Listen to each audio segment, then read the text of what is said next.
I get smashed into and like spun around, and this kid just ran past, and then this cop came right behind him. He had one of them like 3-foot long mag lights. I just remember hearing like the hit him in the back of the head, and I just dragged him past. And I had this green Adidas jacket on, and there was like a streak of blood across my shirt. I was like, holy shit.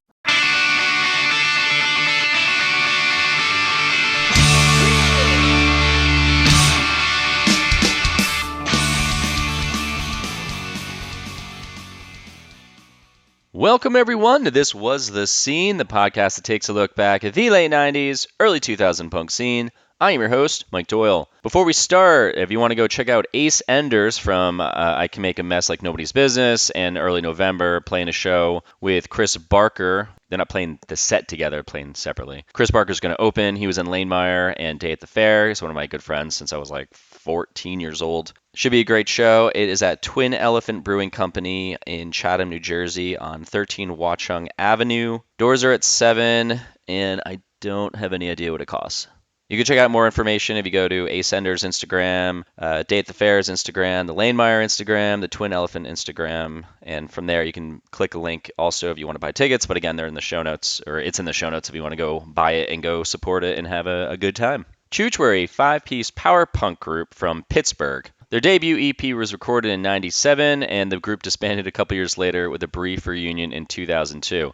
There's literally nothing out there about these guys. There is a Bandcamp where I got that information from, and you can go listen to their Mark Ratner EP, and then the Rockin' at Tard Place. That just cannot be. There's no way that comp would be able to be named that these days, which we talk about in the interview. But that comp is on their Bandcamp, and it's got songs from bands like Duplo, Sure Enough, obviously Chooch, Commercials, Pollen's on it, Sarcastics, Frampton Bros, and a bunch of other bands. These guys were a band that my buddy John Price used to just say their name all the time. He got their EP back in the day. I forget how, which I still try to figure out in the interview how he got that. But he would say it all the time. So as I'm picking my brain trying to find new people to talk to, I was like, I should reach out to these guys because it's so obscure. And I'm guessing that like pretty much 90% of the people listening to this have no fucking idea who these guys are, which makes it even better because I want to just shed some light on what their story was and just archive it so it's out there. And then this will be the information that people can read about just to know who these guys were. And it's just now it's on the internet.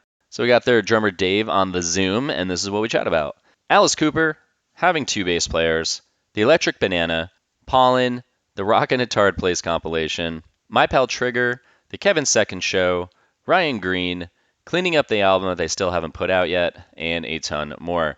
Lastly, if you want to support the podcast, you can go to thiswasthescene.com, and there's a donate button. You can also go to my Patreon, which is $1 a month, which is 3.5 Starbucks coffees a year that you'd be giving up to support this wonderful podcast. Just go to patreon.com/thiswasthescene to sign up for that if you want to be awesome. And if you are or know a marketing director or creative director who is in need of someone to create explainer animations, then check out my company, drive80.com, drive80.com. You can also email me at mike@drive80.com. And that's all I got to say about that. Feel free to subscribe, leave a review, or share this with anyone who loves some punk rock nostalgia.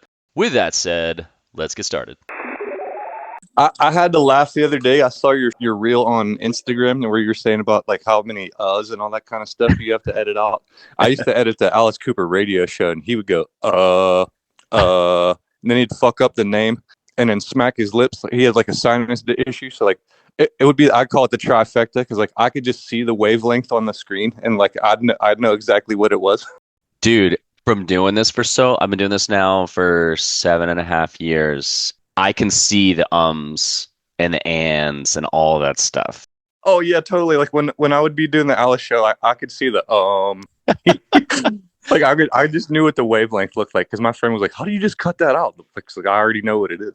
Dude, from doing it for so long, and it's across the board with everybody. It's like this little peak, and you can see where there'll be a break, and it's just a little bit longer, and I can spot it. Even so, if I'm editing it and I see that it's coming up in like 2 seconds or 5 seconds, I know that that's it. So I'll like put the break there in Premiere, and then as soon as it hits, it's like so then I'll just like cut it out. Alice used to butcher people's names too, so like he'd be like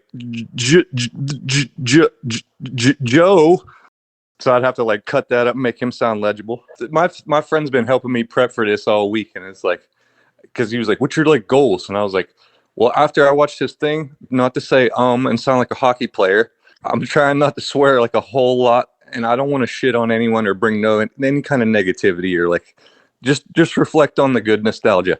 Yeah, I mean, you can swear all you want, dude. I don't give a shit. It's fine with this. This isn't like a kid-focused program or anything like Right. that. I'm sure I will, but like I didn't want to sound like a straight truck driver.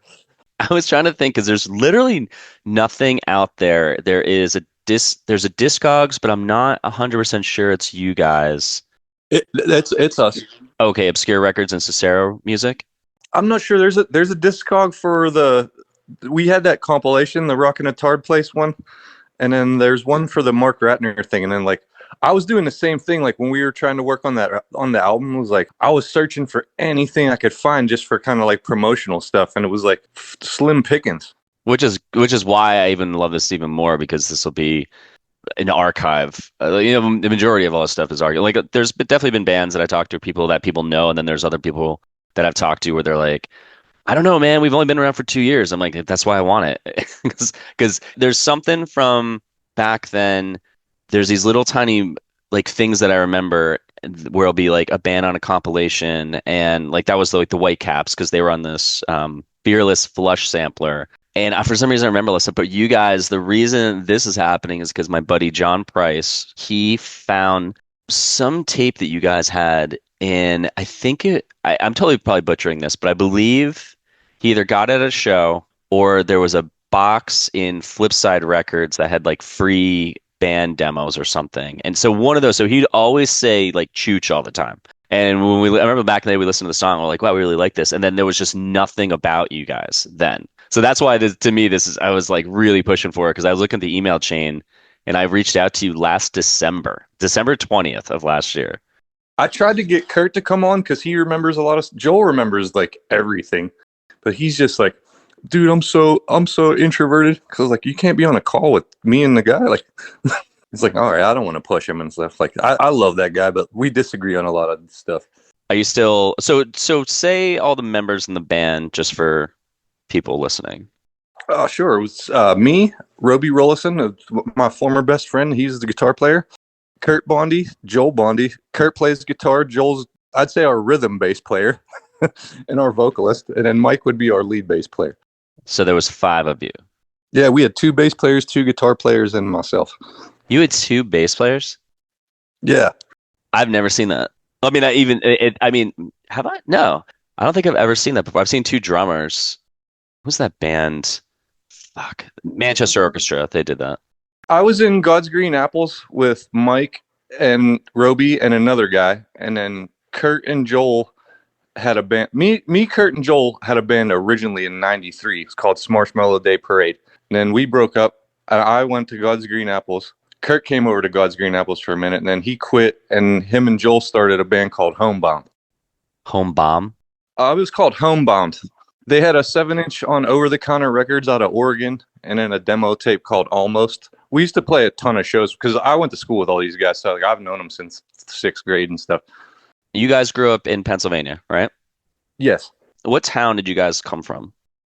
Charleroi. It's like 30 miles from Pittsburgh and like 30 miles from Morgantown. We're kind of like right in the middle, like a little bit before Washington, PA. We all went to the same high school and like grade schools and stuff like that. Like we've known each other since probably like 6th grade. What was the scene like where you guys grew up? It was very DIY at the beginning. Like there was a ton of like thrash bands and stuff like that. And then like Mike, our bass player, he got a hold of, there was a guy that had a building over in Bell Vernon, PA, which is right across the bridge from us. And it was called the Odyssey Arcade. That's back in the day when you'd see like a hardcore band, a thrash band, and like a grindcore band, like all on the same bill. And then like a ton of like death metal bands and stuff start coming through there. And then actually right next door to it, it was a skating rink that my grandfather owned called Russo's Rink. It got bought out and it was called Jam and Skate. And they had like skateboarding and shit there. And then they would have bands on the weekends too. So like it was kind of weird because like all these people would come from other towns to these shows in our area, but like no one really had bands. And then like bands started popping up. Our bass player, Mike, his first band was called DBK. That band split in 2 and became Flagrant Violation, which was a hardcore band. Kurt and Joel, the guys in Chooch, they were in Hideous Manglius, a grindcore band. Now, wasn't there, I talked to Jeff from Dawson High, and do you remember that band? Yes. Were you guys in the same area? I think they're from Greensburg. As far as the scene would go, yeah, I would say like we played Greensburg a lot. There was Illusions up there, which was probably my favorite venue. It was a multi-level kind of deal, and you would load in through the back in these loading docks, and it had like this freight elevator. So like you could be down on the bottom floor, like underneath where the band was playing, and it's like set up all your shit and just push it right on this freight elevator, ride to the top, and push it right out onto the stage. It was great. Wasn't there like a big skinhead presence there? That was Allentown. Okay, because I interviewed him in 2020, which was only 5 years ago, but I'm forgetting. There's like little details. There's a ton of Pennsylvania bands that I talked to, and I could swear that they were saying, yeah, it was like a huge skinhead presence. Yes, Like for sure. I remember going to see Agnostic Front in like 88 or 89, and like, holy shit, yeah. The place looked like a blender, and like, mad skinheads. so how did you get involved in the scene?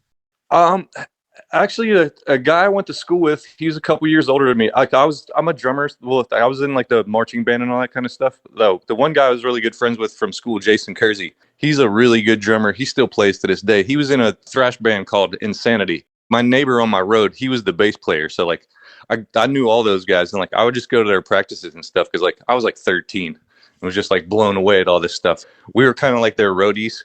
We had a lot of shows at the Odyssey and like just traveling around with those guys, like Pittsburgh had a lot of metal bands back in the day, like Necropolis, Doom Watch, a whole bunch of different bands, Necrocedia, Black Ritual.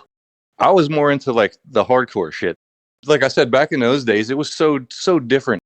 It wouldn't be nothing to see a hardcore band, a grindcore band, and a thrash band all on the same bill. So it was like a ton of variety. Like there wasn't like just like a punk scene kind of deal. I think it was like 88 or 89. I started going to like local shows like that. We started discovering like the Electric Banana and like all that kind of stuff in Pittsburgh and going to shows like that. Was that like what was Electric Banana? Just like the local club or something? The Electric Banana is like a legendary spot in Pittsburgh. It's up on this hill. It's like hangs out over top of this hillside. It's built on stilts.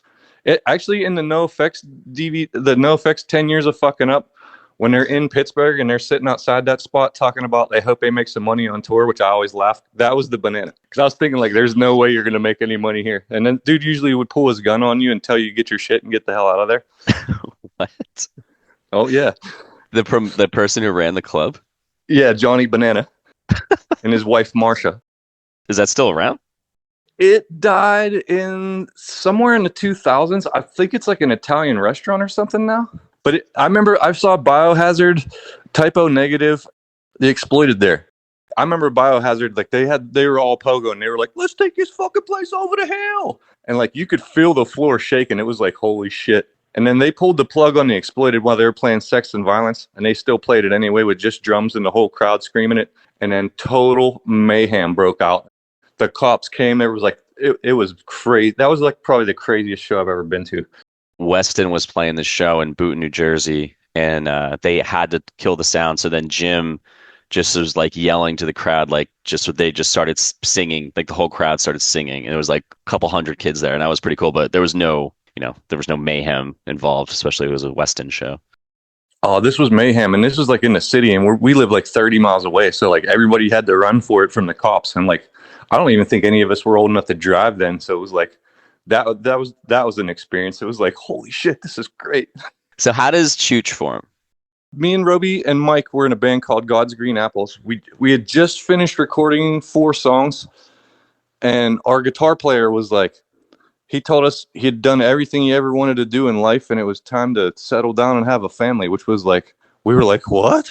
How old was this guy at this point? 23. Oh, there you go. That makes total sense. Kurt and Joel were in a band called Homebound. Their drummer quit. They were kind of asked out as well. But like we weren't ready to stop playing, and neither were they. They had the practice spot that My Pal Trigger guys were talking about. We were all kind of shitty, like how our bands ended, and like we weren't ready to stop playing. So like it was pretty much those 2 bands merged, and it was like, what do we do with Mike? And it was like, fuck it, let's just have 2 bass players. Joel was always like, Ned's Atomic Dustbin. So it was like, all right, why not? How'd that work though? Did they both play the same thing, or did they play different parts? One goes high, one goes low kind of deal. There's a few songs where we kind of did some cool shit with the 2 bass parts. I don't think we used it to the fullest ability because I really don't think we understood how to then. Joel sang, so like he was more like the meat and potatoes guy. Like he was no Carl Alvarez as far as like running all over the board because he was chained to the mic pretty much. So Mike would kind of do the other stuff. So when you guys start, and how old are you at this point? Chooch started in 95 or I think 96. My birthday's in December, so I would have been 21. So your buddy wants to start a family, 23. The rest of you, did you guys skip college or were you in college? None of us went. When you guys did this, was it like, we're going to make this into something, or it was kind of we're going to do this on the side and then focus on starting a career or something like that? We all had like shitty jobs, but like we were all about like just playing music at that point. I don't think any of us really had any kind of direction. Were there any like local bands that you saw that got out of town that you were kind of, say, paved the way, but gave you the idea of, oh man, like we can get out of here too and go tour around? From Pittsburgh, Half-Life for sure. And we were really good friends with Pollen. I don't know if you know, like Bob Hogan, those guys. Like Bob actually recorded the Mark Ratner tape and the Only God's Green Apples, the album that I played on. Which guy was the singer? Dan. Actually, Kurt met Bob at a party, and they weren't even called Pollen yet. They were called Peach. And we got their demo tape, and Bob was singing. They didn't even have Dan then. And then we ended up hooking up with Bob because like he recorded the Pollen Bluette, the album, and it sounded amazing. We were super DIY guys from the get-go. So it was like, hey, that's cool. Like he could bring this stuff over and we could. So we got the God's Green Apples recording.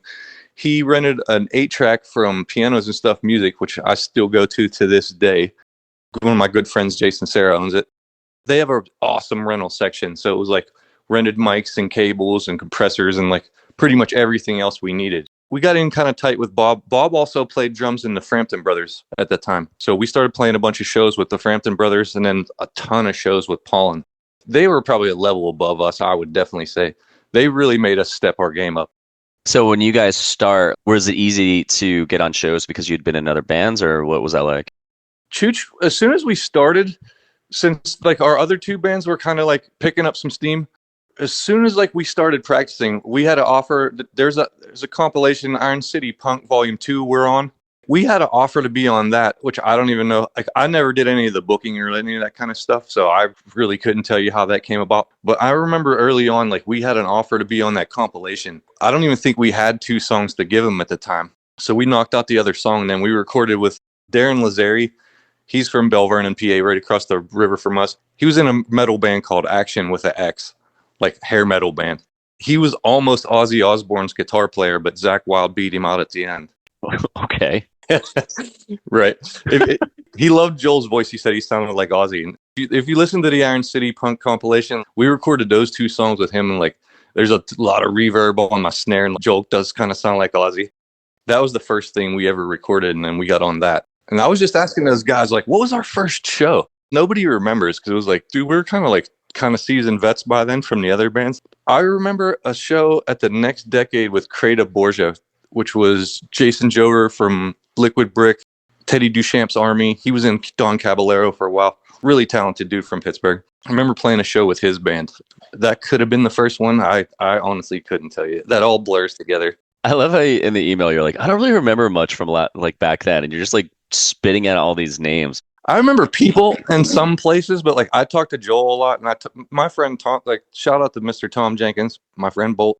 That guy has a photographic memory. He was sending me flyers. I was like, where are you finding this shit?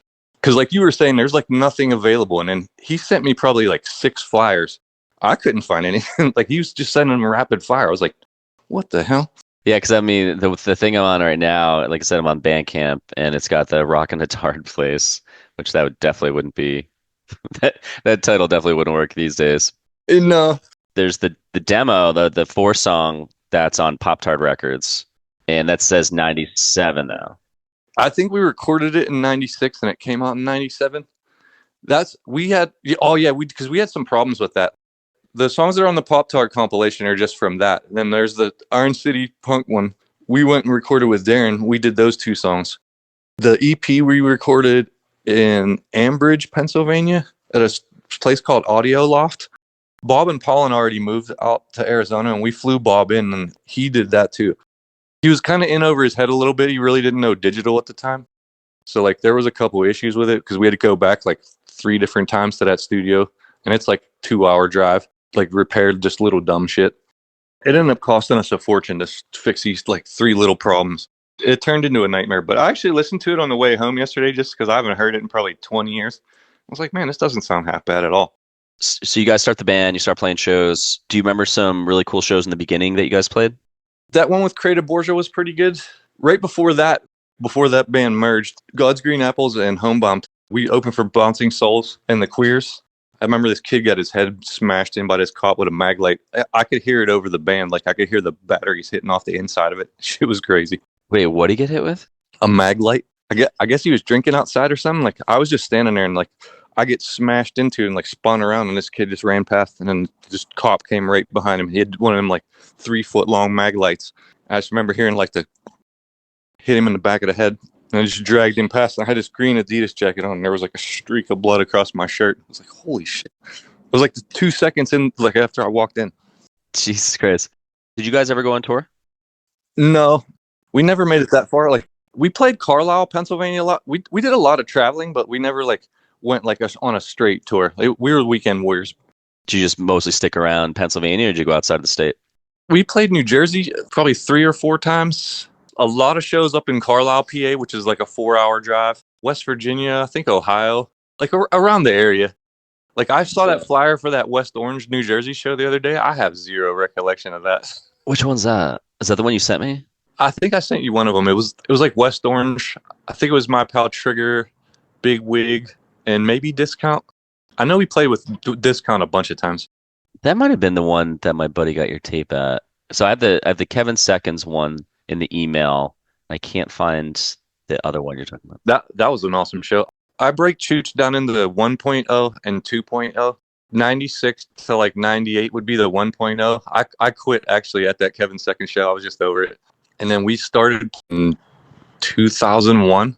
Well, let's go back a second. The 4-song EP, we'll call it that. Was that the one you recorded with the dude from Holland? Yeah, Bob lived out here, and we flew him back to Pennsylvania because his parents lived there and stuff anyway. It was called Audio Loft. It still exists, actually. It's in Ambridge, Pennsylvania. We recorded that on ADAT. That's how long ago that was. And I remember the guy had the state-of-the-art at the time. If we had $25, he would burn us a CD of what we just did. That was like mind-blowing. Did you guys want to try to get on a bigger label? Did you guys want a tour, or was that just not on the radar for you? Oh yeah, well, we wanted a tour, but like there's 5 guys and like everybody's got jobs and stuff. Putting it together was kind of rough. We used to go with the book your own fucking life, and we get a lot of shows out of that, but we'd try to do like a Friday and Saturday night because like all of us had jobs and stuff. But yeah, we sent it out to a lot of labels at first. That's why we ended up making that compilation. We got turned down pretty much by everything. We were playing shows with a lot of good bands that they're on that compilation, and it was like, why don't we just put something out and like get all these bands that we like, and like they're all from different areas of Pennsylvania anyways. I think the deal was like you had to send us a recording. I think it was like $100 or something like that, and we got 1,000 CDs, and all 10 bands got 100 of them. I got an email from a guy in California that had it, and I was like, how the fuck? But I know it spread pretty good over Pennsylvania. We had bands from Franklin, Pennsylvania, bands from Carlisle, Pennsylvania, just all over. When they would play shows, they all had it, and then eventually somebody else got it from that. Looking back on it, it was a pretty good idea. Yeah, I'm just looking at it right now. There's some bands like, so it's you guys, but it's the Nobodies, but it's not like the Nobodies with a Y. This is the Nobodies IES. They were a 2-guy band. They were mostly electronic kind of stuff. They were called Beaner's Nobody System, and they just changed it to the Nobodies after that. I wonder if they got like a cease and desist or anything by the actual Nobodies. You got the commercials on here. You got Pollen. So you guys put this comp together yourselves?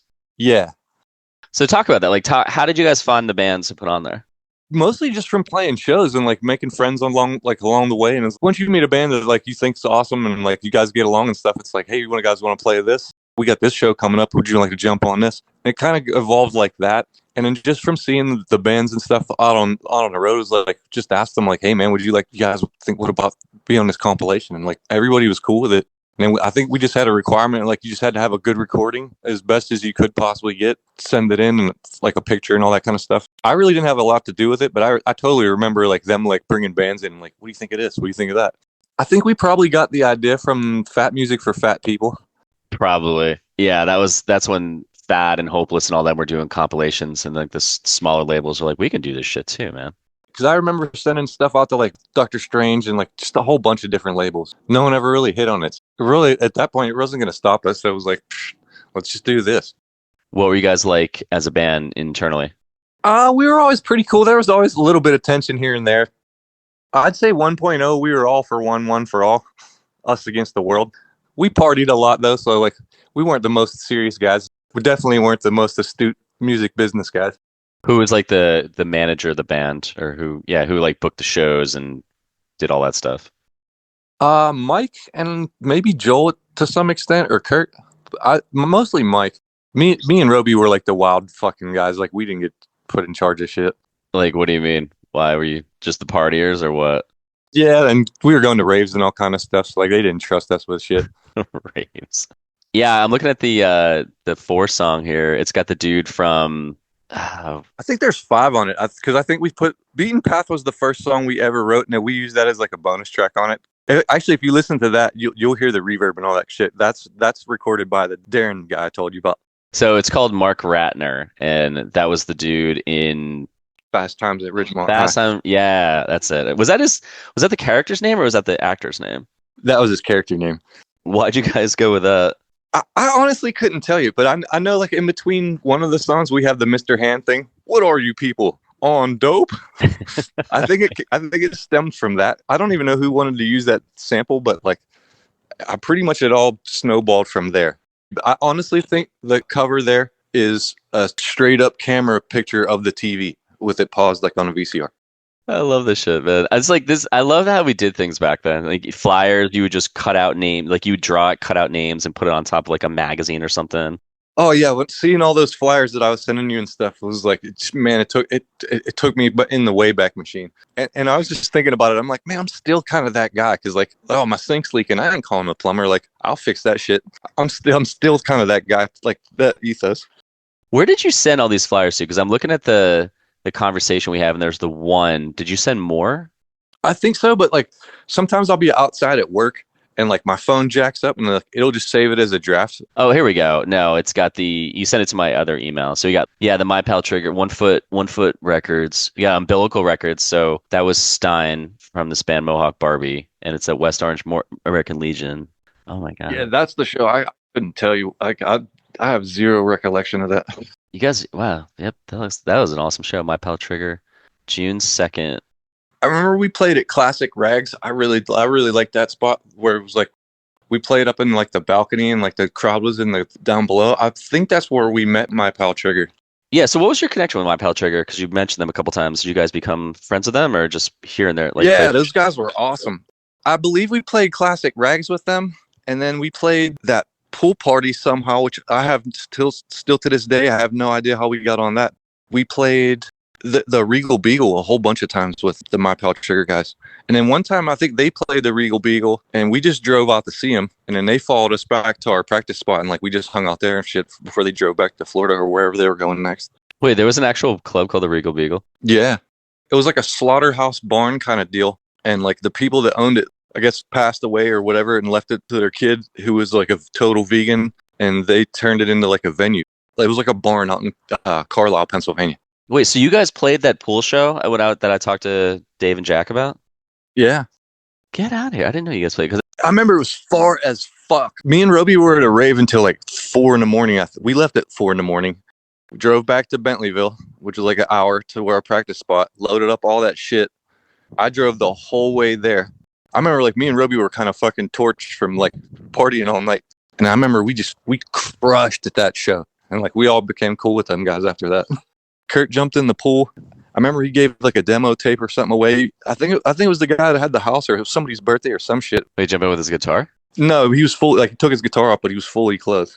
Yeah, that guy. So Alan, he used to work at this really cool record store, which is still around apparently, which I was surprised about. There's like a documentary about it. but he was like our intro into the whole scene. He would introduce us to all these bands and stuff. And then he was in my band for like when we first started. He actually named my band name. So that was just so weird, that just the connection. So you have that 4-song EP out, you do like the compilation, and just no record labels were like giving you the time of day. No, Did they ever like say anything back like just polish this up? we would get the like not what we're looking for right now, or like one of them kind of deals. I really didn't have a lot to do. That was once again like Mike, and I think maybe Kurt was involved with that one. Like I know we sent stuff to Doctor Strange because we were into a lot of shit from Doctor Strange back then. Yeah, I feel like just listening to it, you guys sound like they would have been more of a Doctor Strange band. Me and Roby were big into schlep rock before the reggae or before the ska. Like out of spite and Propeller. Oh man. So in the time in like the late 90s, but the 1.0, do you see guys just basically just like Weekend Warriors, just played mostly Pennsylvania, couldn't get on a label, so it's like you kind of were just, I guess, stuck in like as a local band, but you got out of this town you were in though, so it's like you were trying to expand and get known. Yeah, for sure. The more bands like we played with and made connections with, then it would be like, hey, like we would just trade off on shows a lot. So it was like, oh, we just played from this band from Franklin, PA, which is like an hour away. Like we were just all over the state pretty much. Real quick, if you're needing an explainer video, that's what I do for a living. My company is drive80.com. You can email me at mike@drive80.com for some samples and pricing. Industries that I've created explainer animations for over the last 14 years are tech, software, medical, pharma, recruiting, nonprofits, accounting, ed tech, and more. That's all I'm going to say. So now back to the show. So you quit the band in what year was that? I think it was 98 it was at that Kevin's second show. Do you think before you got there that you wanted to leave, or did something happen at the show? I had some tension already and I was kind of just over it. I think I told them guys, I was like, if you guys stand there like statues, I'm like you're push brewing my shit off the stage. And we played, and I don't know. I didn't like, I was going to straight smash my shit into pieces, but I just kind of kicked it all over into the crowd. And then I just left like the second we were done. And I remember walking down the steps and Kevin Seconds was like, wow, did you see that drummer? He fucking rocked, kicked half his shit into the crowd. He was like, whoa. Wait, why did you do that again? I just had, me and Mike had some tension back then, and like, I was just kind of over it. And back then, like, we really didn't have a whole lot of stage presence. And I thought that was holding us back, at least in my mind. And I was like, if you guys just stand there like statues, like, I'm going to like smash all my shit. Well, at least you went out with like a good stage presence. Yeah, I just told them like if they stood there like statues, I was going to be pissed and smash all my shit. And I don't even know if they did or not. Like, I think I just had a predetermined, like, I was just a young buck with big attitude and shit, and was kind of over it. I just kicked all my shit down and left. That's 98. So what did you do in between then and then trying to get the band or getting the band back together? And you said 2001? Me and Roby played a little bit with my friend Bill and another guy, Larry. Like, we didn't have any gear back then, so it was like they had another band, and like all their band shit was like at this house Larry had, but none of those dudes were playing. So like we were just over there one day and was like, hey, let's jam. So we jammed a couple of times, but then Bill moved to Ohio, and then really we didn't do too much.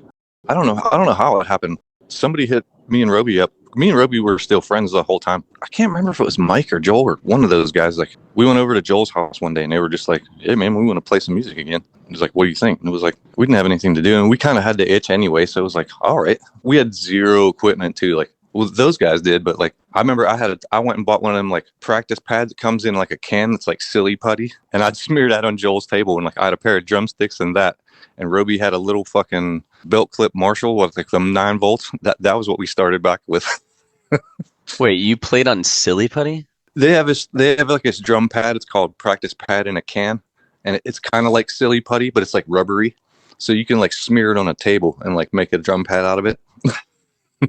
I had a pair of drumsticks and and Roby had that little 9 volt Marshall. That's how we started practicing, because like we had to buy gear. Okay, because your drum set was destroyed. Well, I left it that night with Kurt, and I remember like when me and the other guys were starting to play, it was like, man, I need my drums. So we went down to Kurt's and got them, and they were down in the basement, and they were fucked by then. So I just gave them to my friend. Like, I never even used them, so I didn't have any drums. So did you guys start playing shows again at this point? Yeah, the first show we played was at Zethos in Pittsburgh with the Pleasure Technicians, which is Jason that owns pianos and stuff. It's his old band. His brother's in the Buzz Poets. They're kind of big in Pittsburgh. You mentioned in the email something about like you worked with Ryan Green? when I left the second time, I moved to Arizona and I went to recording school out here.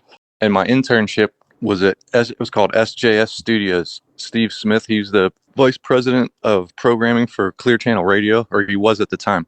He had this big giant house out in Fountain Hills, and in like the theater room for his house, he had a studio built, and Ryan was working there. So you worked with him, or you just met him? I worked with him a little bit. Well, I worked there for a while. Like, he did his own thing. I helped him out a couple of times, but it was his gear in Steve's house. It was right before they started Crush. Did you work on anything cool with him, or? We did some Dishwalla songs or some shit. I remember him being all like, "Don't be all starstruck because Dishwalla's coming in." Because I was like, "Who the fuck is Dishwalla?" Because I was blown away. I was working with this guy that did the soundtrack to my life.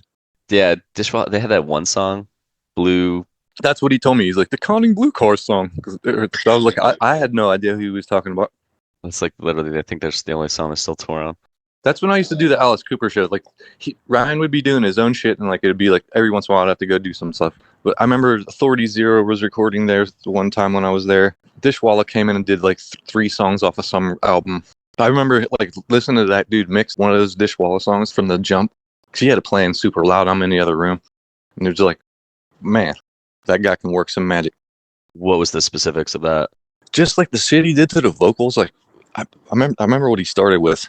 And then like after about an hour or two, he had it all through all kind of other tracks and stuff and a bunch of effects and stuff on it. It was just amazing. That's cool. Yeah, I interviewed him a while ago. He was super cool. So many cool stories. I did a lot of like just work. Like when I got there, it was like, you know how to solder? Yeah. I had to rewire the whole SSL patch bay. And that took me like 3 days. And then after that, I like restrung a whole bunch of guitars. So did you so I'm guessing like the band pretty much, did it lead you down the career that you have now? Or just like when the band breaks up, which we'll get back to, did that just lead you and kept you in the music industry, but just not playing music? Yeah, well, I went to recording school out here, and then like I still have a studio and stuff and mess around with music to this day, but I never got a job in it. But you were doing like the thing with Alice Cooper? Edited his radio show. He had a show called Nights with Alice Cooper. He would come over to the studio and like they would send over the scripts. He would read through the scripts, and I would have to like edit all the uhs and all that kind of stuff out, chop it up into segments, and then send it to the radio station, and then they would put the music to it. So to go back and start wrapping this up, so the band, you guys get back together, you record that album, You Always Something, and then you had said, so that's got 2, 4, 6, 8, 10, 11. So you have 11 songs there. We recorded it ourselves. So what was the process like? Where'd you guys record that? Like, I know you did it yourselves, but was it in like a house? Did you guys go to a studio? Like, what would that look like? Yeah, we used to rent this house off of my friend. His dad used to call it the Serpent's Greenhouse. His dad was insane. He said the serpent lived there, and it was just a little greenhouse. Like we rented it for like $100, and we used to practice in the living room. It was colder than fuck. We recorded it in over the winter. Joel had a bunch of recording stuff, and then we went to pianos and stuff and rented the rest and just gave it a go. That's what really got it started for me, because like I actually enjoyed that whole process. It took us forever. Yeah, I was gonna say, how long did it take you guys to record it? Well, I remember I had to do drums, and like I was anxious as hell, and like we were supposed to do them the next morning. I remember it was cold as shit. I walked across the bridge. It was like I'm 2 miles over to the practice spot. I just walked over there by myself and fired up the kerosene heater, and I knocked out all the drum tracks. They walked in like the next morning. Remember, Joel and Kurt came in, and I just finished I finished all of them just by myself. And then we recorded Roby next. I think his took like 2 days. He kept setting his headphones on the mic, and it kept jacking up his guitar sound. But I was like, dude, you moving the mic? No. But he totally was. So that took like a couple days. And then I remember Kurt recorded his tracks like 3 times. So that probably took like a month, because he just kept coming up with more shit and more shit. It was kind of a gift and a curse to be able to do it ourselves. But at the same time, like since we could do it ourselves, like instead of just knocking it out, like everybody was taking their good old time. But when you finally get it done, then you were going to put it out, but you guys didn't. So it's just sitting on a computer. Pretty much. But a couple of those songs are on that comp, though. So that comp came out before you were... So I'm confused. When did that comp come out? The tape came out in 97. We had like 6 other songs. We like to have all 11. We just used the 5 old ones. Since it was only on a demo tape ever, Oh, okay. So like those were those re-recorded or they? Yeah, we re-recorded them. So then, yeah, why didn't you guys like do anything with it? No one was ever like we kind of messed up some shit on it. No one was ever really happy with it, and then I moved anyway, so it was like it was what it was. There were some issues how we recorded some stuff, and then once I went to school and had like got Pro Tools and all that stuff, I had Joel send it out to me everybody's track on a different DVD, and it was the whole thing. So like I had to load that into Pro Tools and then cut out each song like from that giant section. Like it took me forever, and then like I was sending stuff back and forth to those guys, but I really didn't have the skills to polish up the turd that we had. And like it was like trying to please everybody was like a total nightmare, and like I kind of gave up on it for like years and years and years, and then it was just kind of eating at me that it never got finished. God's Green Apples, the last 4 songs we recorded, that never got finished. And then I did a couple albums with this other guy out here, this rapper dude. I'm like made all the tracks. He dropped the ball on the releasing it and everything else, and like I was like 0 for 4 on releases, so it was like it was eating at me. So once I finally had the skills, like I just started messing with it. And I messed with it for a while, and I had it pretty good. And then my hard drive on my Mac took a shit. I lost all of it. So it was like, man, totally. It was man, that was a kick in the nuts. That sucks. And then I let it go for like a year and like rebuilt my computer. And then like I was talking, I talked to Joel a lot. Love that guy. It's my brother. We disagree on a lot of stuff, but I love that guy. It was kind of eating at him that we never finished it. I kind of felt the same way. So like I started working on it again, and I would send it back and forth to him. I really don't talk to the other guys a whole lot at all, really. So I would just send it back and forth with him. He'd be like, yeah, that's cool. Fix this. Like, that's all right. Me and him just worked on it back and forth. It's like through email and stuff. When was that though? When did you start redoing it? What year? 2022, I think. No, what year was it? Yeah. It was 2022 because it should have came out in 2003. So I was like, fuck it, I'll get it finished for the 20-year whatever. So yeah, I worked my ass off on it, and then we sent it to the blasting room and had it mastered. Oh shit. Okay. And then it was just like, it's kind of an impossible record to try to promote because, like you were saying, there's like zero out there known about it. Well, would you want to put it on something physical, or would you just want to just put it on like your Bandcamp? Well, I think Mike owns the Bandcamp, and I don't really talk to Mike, so I don't know how that would work. Well, it says contact Chooch. A little contact form there. So what are your plans with it? Do you just going to let it just kind of sit on your... I mean, now it's on my computer, and I'm not going to do anything with it. You just put all that time into it. What do you want to have happen with it? I honestly don't know. We thought about pressing it. We kind of disagree on how we should do it, so it's like just kind of haven't done it. What's up with the artwork? Was that old, or was this something you just did recently? Our friend Jared Russell, tattoo artist back in PA, super good artist. He painted that for us back in 2002, specifically for that. Well, I mean, this is a fully laid out CD booklet. Oh yeah, we had it totally like laid out and ready to go. We recorded it on a Roland VS 16 or 1880, I think. 18-track little like digital like little desk deal, and we just made some errors in it, so like we just never was able to get it like where we needed it to be back then. And then I ended up moving to Arizona, and that it just sat. But we had it fully laid out CD, like we had everything, like the artwork for everything, which I had it on my computer and I lost it, so like I have like bits and pieces of it, but I don't have like the full layout anymore. Yeah, I mean, the only way I think you could do it is you'd have to either reach out to your dude and have it get on Bandcamp, but it sounds like you don't want to do that, or you start like an Instagram and just have a link where people just download the album, just the WAV files, or you put it on YouTube. You can do that as well. Yeah, I think Joel made like a video, like he just clipped together a whole bunch of stuff to one of the songs. It was pretty cool. I don't know what happened with that.